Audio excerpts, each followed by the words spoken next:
Hello everyone. तो बच्चों, आज की इस वीडियो में हम लोग बात करने वाले हैं किसी डिटर्मिनेंट को सॉल्व करने की 7 मेथड। एक डिटर्मिनेंट को हम 7 डिफरेंट मेथड से सॉल्व करने जा रहे हैं। बहुत कॉमन है कि आप फर्स्ट रो के अलोंग उसे एक्सपेंड कर दो, लेकिन आज हम लोग डिस्कस करेंगे 6 और तरीके से, और जो लास्ट मेथड हम आपको बताएंगे वो बहुत स्पेशल मेथड है। तो चलिए शुरू करते हैं डिटर्मिनेंट को एक्सपेंड करना। ये डिटर्मिनेंट क्या होता है? मैट्रिक्स के सारे पार्ट में हम लोगों ने डिस्कस किया था कि मैट्रिक्स क्या होती है। मैट्रिक्स एलिमेंट्स को अरेंज करने का तरीका है, लेकिन मैट्रिक्स की कोई वैल्यू नहीं होती। अगर मैं आपसे बोलूं कि इस मैट्रिक्स की वैल्यू क्या है, basically a matrix can not be solve. लेकिन अगर मैं इस मैट्रिक्स को सॉल्व करना चाहती हूँ तो मुझे इस मैट्रिक्स का डिटर्मिनेंट निकालना पड़ेगा। Every square matrix is associated with a number or a constant, a unique constant. That unique constant is called its determinant. लेकिन इस पार्ट में, इस वीडियो में हम लोग सिर्फ डिटर्मिनेंट को सॉल्व करना सीखेंगे।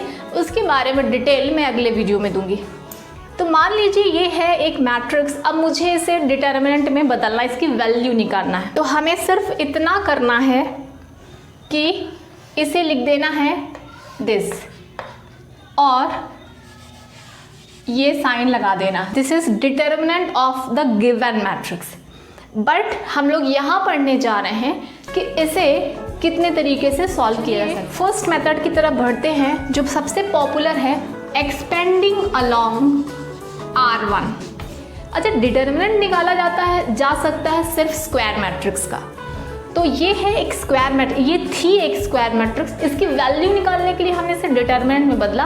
अब हम पहली मेथड से इसे एक्सपेंड कर रहे हैं, expanding along R1, R2, R3, C1, C2, C3। अब हमें क्या करना है? तो एक्सपेंड करने का जो बेसिक फॉर्मूला है वो है, जैसे मान लीजिए हम इसको R1 के अलोंग एक्सपेंड कर रहे हैं, तो हम यहाँ पे देख सकते हैं कि R1 में ये 3 मेंबर्स हैं। ठीक है, ये 3 मेंबर्स हैं। सबसे पहले इसका फर्स्ट एलिमेंट यहाँ पे लिखा जाएगा, तो हमने ये लिख लिया। उसके बाद, लेकिन ये प्लस में होगा कि माइनस है, ये डिसाइड इस फॉर्मूले से होता है, -1 to the power i + j। तो जैसे कि ये जो एलिमेंट है ये A11 है, यानी फर्स्ट रो और फर्स्ट कॉलम का मेंबर है। तो i और j क्या हो जाएंगे? 1 + 1।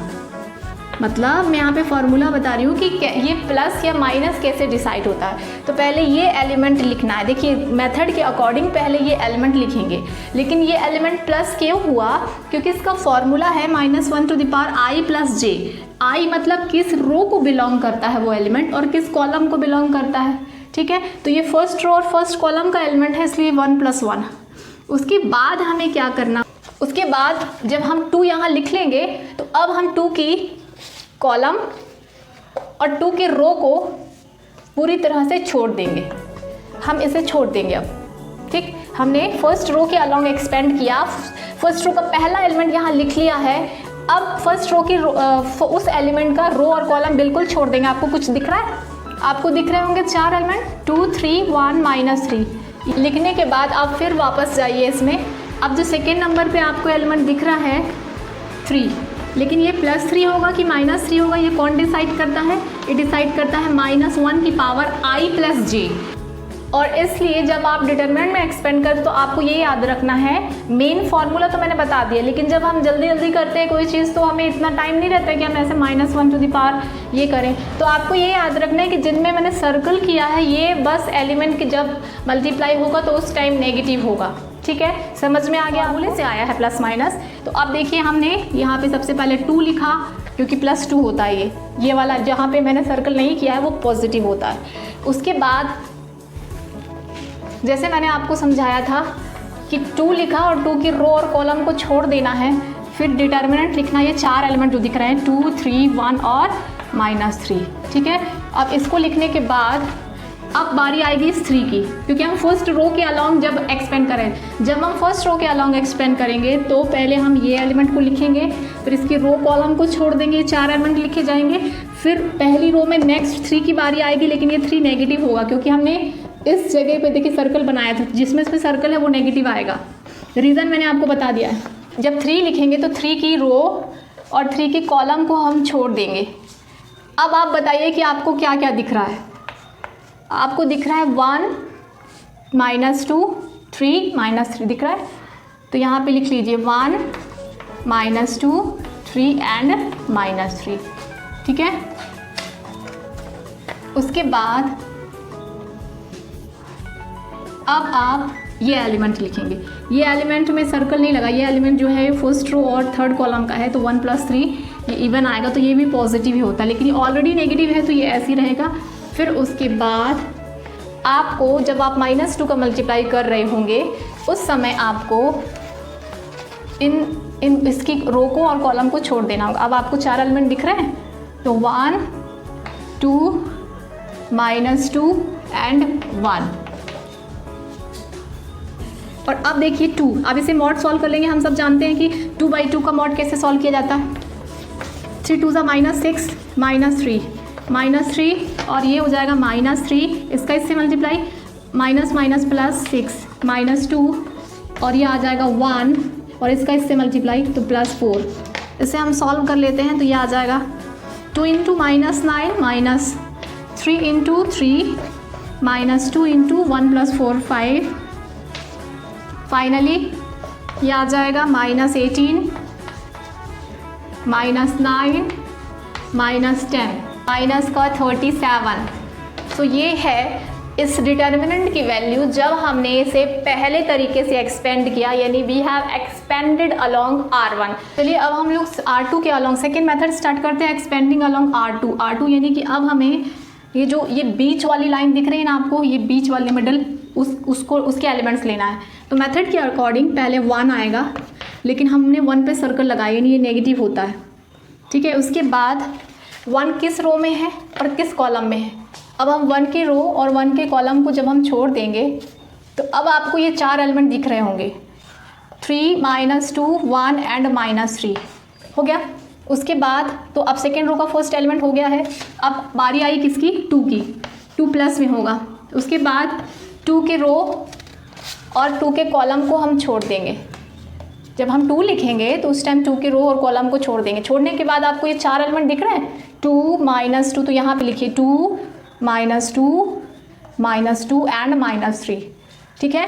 फिर नेक्स्ट एलिमेंट ये वाला, ये प्लस में होगा कि माइनस में होगा, आप बताइए मुझे। सर्कल लगाए हैं ना, ये माइनस में होगा।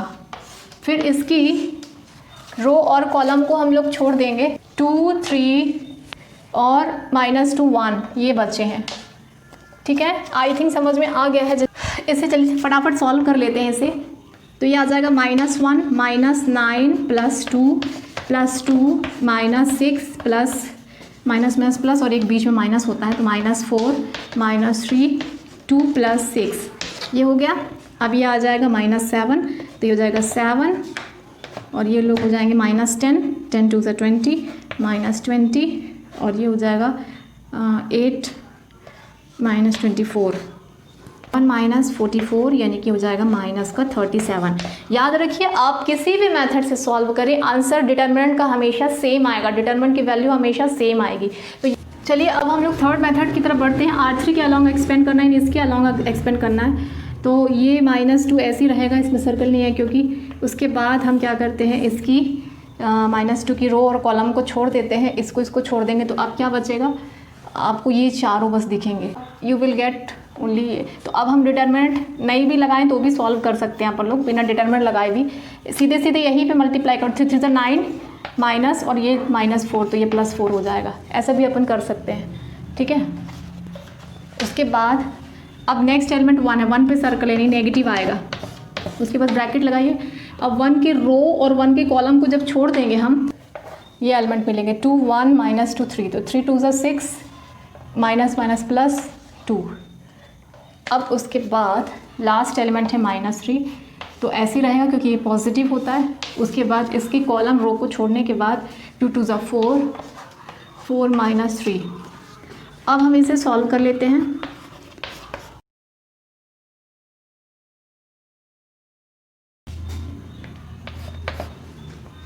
तो तो ये आ जाएगा -37 इस मेथड से भी। तो 3 मेथड हो गई। अब हम कॉलम के अलॉन्ग एक्सपेंड करते हैं। अब हम देखेंगे कॉलम के अलॉन्ग कैसे एक्सपेंड करते हैं।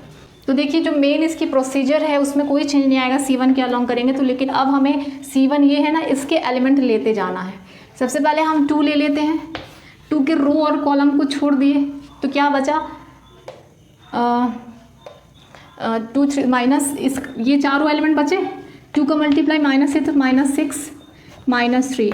फिर ये एलिमेंट आएगा, लेकिन ये सर्कल लगा है तो माइनस में आएगा। उसके बाद इसके कॉलम और रो को छोड़ देंगे जब हम, तो ये बचेगा, ये 1 2 3 4 ये चारों एलिमेंट। आई थिंक आप समझ गए होंगे, अब मैं कवर नहीं कर रही हूँ। +2।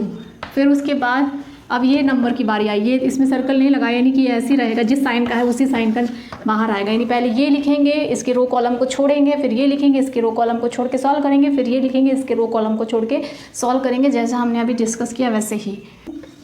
और +4, तो अब ये आ जाएगा -18 +7 -26। तो ये आ जाएगा -11 -26। तो ये आ जाएगा -37 इस तरह से भी। अब हम जब C2 के अलॉन्ग एक्सपेंड करेंगे, यानी अब हम एलिमेंट 1 2 3 ये एलिमेंट लेते जाना। सबसे पहले क्या दिख रहा है, 3 दिख रहा है। 3 की रो कॉलम को छोड़ दीजिए, 3 लिखेंगे यहाँ पे, 3 की रो और कॉलम को छोड़ देंगे, फिर तब 1 2 3 4 ये एलिमेंट बचेंगे। तो इसका मल्टीप्लाई इससे कितना, -2 3 और -3, तो कितना आ जाएगा -3। ठीक है, ऐसे ही जैसे मैंने अभी बताया हाइड कर करके वैसे ही हो जाएगा। उसके बाद फिर इसके बाद R2 का एलिमेंट 2 है, ये प्लस में रहेगा कि माइनस में रहेगा। अच्छा, ये इसमें सर्कल लगाया था ना, तो ये नेगेटिव होगा और ये 2 प्लस में रहेगा। उसके बाद उसके रो और कॉलम को छोड़ देंगे तो 2, ये 1 2 3 4 बचेंगे, तो -6 -4। ठीक है, अब कौन बचा, ये सर्कल 1 वाला। 1 में भी सर्कल लगा है, नेगेटिव होगा ये 6 और इसका इससे तो +2। तो ये होगा -3 + 6। अब इसे जब हम सॉल्व करेंगे तो ये आएगा 3 3 -9 और ये आ जाएगा -20 और ये आ जाएगा -8।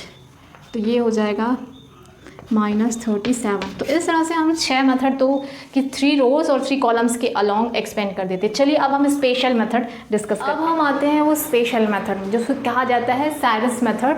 This method is called zigzag method और Cyrus method, and this method is a short method. एक बार अगर आप सीख गए तो बहुत जल्दी आप इसे सॉल्व करके डिटरमिनेंट फाइंड कर सकते हैं। इसे शॉर्टकट ट्रिक कहा जाता है, लेकिन उसके लिए आपको सीखना होगा। तो मेथड के अकॉर्डिंग मान लीजिए ये अपन को डिटरमिनेंट दिया है, वही वाला ले लिया है मैंने। अब हम इसमें सबसे पहले आपको क्या करना है कि डिटरमिनेंट के बाहर सारे एलिमेंट्स आपको लिख लेना होता है। अब क्या करना है, फर्स्ट कॉलम और सेकेंड कॉलम एक बार फिर से लिखिए। एक बार फिर से आपको C1 और C2 लिख लेना है, C3 नहीं लिखना है, सिर्फ C1 एंड C2 लिखने के बाद अब क्या करना है, बहुत ध्यान से देखना होगा आपको। जैसे अब आपको क्या करना है, जैसे फर्स्ट एलिमेंट दिख रहा है ना, तो फर्स्ट एलिमेंट के साथ ऐसे डायगोनल बनाते हुए आपको कुछ एलिमेंट दिखेंगे। ये पहला डायगोनल बन गया। फिर जो दूसरा एलिमेंट है, ये फर्स्ट एलिमेंट लिया हमने, उसका डायगोनल बना लिया। फिर सेकेंड एलिमेंट लिया, उसका भी डायगोनल ऐसे बनेगा। डायगोनल तो तिरछा ही होता है ना। फिर तीसरा एलिमेंट अपने फर्स्ट सेकेंड यूज़ कर लिया, थर्ड यूज़ कर लिया, फिर अपने ऐसे डायगोनल आपको बनता हुआ मिलेगा। ठीक, अब इधर से हमने ले लिया। अब इसी तरह से आप दूसरी तरफ से करिए। अब ऐसा ही डायगोनल हम उस साइड से बनाएंगे। हम जैसे 3 से बनाएंगे तो 3 का डायगोनल ऐसे बनेगा ये। फिर 2 का बना लेंगे तो 2 का डायगोनल इस तरह से बनेगा ये। और फिर ये जो बीच वाला है ना, इसके अब एक बार बन चुका है, लेकिन फिर से आप इसका डायगोनल लोगे तो इस तरह से इसमें ऐसे क्रॉस टाइप से बन जाता है। क्रिस क्रॉस भी कहा जाता है इसे। अब आपको क्या करना है कि जो इस तरफ वाले डायगोनल है सबको मल्टीप्लाई कर दो इस साइड वाले। तो 2 2 ज़ा 4, 4 इंटू -3 कितना होगा, -12 होगा। ठीक है, -12 प्लस इसका इस तरफ का दूसरा डायगोनल क्या है, 3 3 ज़ा 9, 9 इंटू -2 -18, तो -18। फिर इस तरफ का तीसरा क्या था, -2 इंटू 1 इंटू, तो ये -2 होगा। तो ये पहला वाला निकाल लिया अपन ने। ठीक है, फिर माइनस करके फिर दूसरे तरफ का निकालते हैं।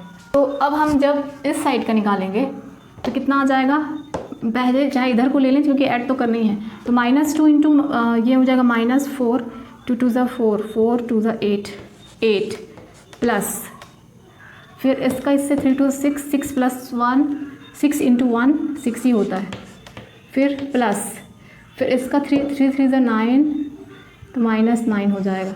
समझ में आई बात? ये जो इधर के थे ना सारे 1 2 3 सबको मल्टीप्लाई किए, प्लस फिर इनको मल्टीप्लाई किए, प्लस इनको, तो इस तरफ के हो गए, फिर माइनस करके फिर इधर इधर के मल्टीप्लाई करेंगे। अब इसे सॉल्व कर लेते हैं। -20 -32 आ जाएगा और इस साइड आ जाएगा 5, तो ये हो जाएगा -37, जैसा पहले मेथड्स में भी यही आया था। तो हम देख सकते हैं कि पूरे सातों के सातों मेथड में सेम आंसर आ रहा है, क्योंकि डिटरमिनेंट किसी भी तरीके से सॉल्व भी किया जाए उसकी वैल्यू सेम आती है। एक बार इस मेथड में फिर से देखते हैं। ये पूरा डिटरमिनेंट बाहर लिखेंगे, उसके बाद C1 C2 लिख लेंगे, फिर इस साइड के क्रॉस डायगोनल बनाएंगे, उधर के डायगोनल बनाएंगे, और जो इधर के बनाए हैं वो यहाँ लिखेंगे मल्टीप्लाई करके, फिर उधर के वहाँ लिखेंगे, दोनों को सब्ट्रैक्ट कर देंगे। तो ये है सैरस मेथड, और इस तरह से किसी डिटरमिनेंट को हम 7 तरीके से सॉल्व कर सकते हैं। आई होप डिटरमिनेंट को कैसे एक्सपैंड करते हैं आपको समझ में आ गया है। नेक्स्ट वीडियो से हम डिटरमिनेंट के अगला टॉपिक डिस्कस करेंगे। Thank you for watching.